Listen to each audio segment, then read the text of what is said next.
कधी कधी माझ्याकडे मशीन असताना सुद्धा मशीन विना काम करण्याचं काम येतं. बघा ना, हा एक घागरा माझ्याकडे आला आहे, ज्याची उंची कमी करायची.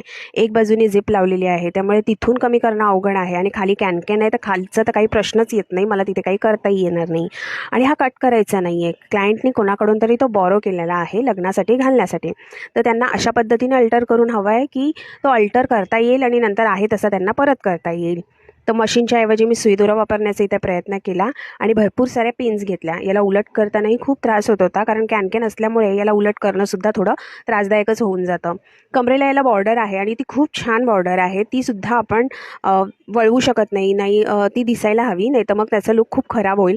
तर म्हटलं ती आपण बाजू सोडून देऊया. तेवढी 2 इंच सोडून मी खाली मार्किंग करून घेतल्या आणि त्याच्या खाली मग मला जेवढा कमी करायचा होता तेवढा मी कमरेच्या इथून करण्याचा प्रयत्न केला. आता झिप पूर्णपणे याच्यामध्ये निघून जाईल, अल्टर करण्यामध्ये निघून जाईल, पण काही ऑप्शन नाही आपल्याकडे, खालून तर करू शकत नाही आपण, तर अशाच पद्धतीने करावं लागेल.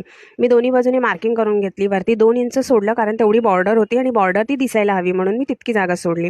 नंतर जे मार्किंग केलेलं मी त्याला दोन्ही बाजूला एकत्र करून मी सगळीकडे पिन लावून सिक्युअर केलं, नाही तर मग शिवताना ते वर खाली होणार आणि मग तो लुक बिघडणार आणि मग ते एक्स्ट्रा काम होऊन जाणार.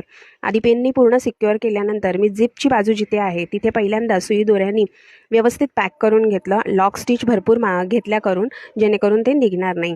आणि तसंच जिथे पेन ज्या ठिकाणी पेन सिक्युअर केलेल्या, त्यामुळे मला ते प्रत्येक ठिकाणी शिवणं बरं पडलं. तर अशा पद्धतीने मी पूर्ण हा सिक्युअर करून व्यवस्थित याला शिलाई मारून घेतली. आणि आपण इथे खूप लहान, अगदी बारीक नाजूकवाली सुई वापरलेली आहे मी इथे, कारण मोठ्या सुईने होल पडतील आणि मग ते दिसून येतील. कपडा पण खूप पातळ आहे, फक्तच तो दिसायला खूप सुंदर असं वाटतो. त्याच्यावर खूप काम वगैरे केलेलं आहे, पण नाजूक कपडा असल्यामुळे आपल्याला सुई पण घेताना विचार करावा लागतो. तर मी अगदी बारीक अशी हातशिलाईची सुई घेऊनच हे काम करते.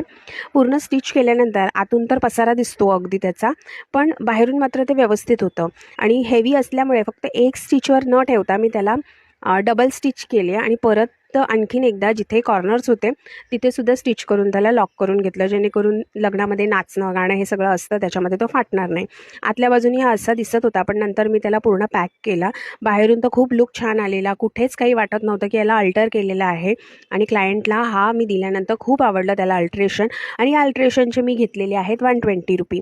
तर तुम्ही मला सांगा की माझ्या मेहनतीनुसार मी याचे पैसे बरोबर घेतले की मला आणखीन घ्यायला हवे होते. आणि हे जे क्लायंट होते ते माझे कलिगच आहेत, तर त्याच्यामुळे मी त्यांच्याकडनं जास्त पैसेही नाही घेऊ शकत होती, पण मी माझ्या मेहनतीनुसार मी याचे पैसे लावले 120. आणि पहा, आधी हा किती उंच होता आणि नंतर मी बरोबर तो हाईटचा केला. क्लायंटला तर हे अल्ट्रेशन खूपच आवडलं. तुम्हालाही आवडलं आहे का? कमेंटमध्ये नक्कीच सांगा. चलो बाय.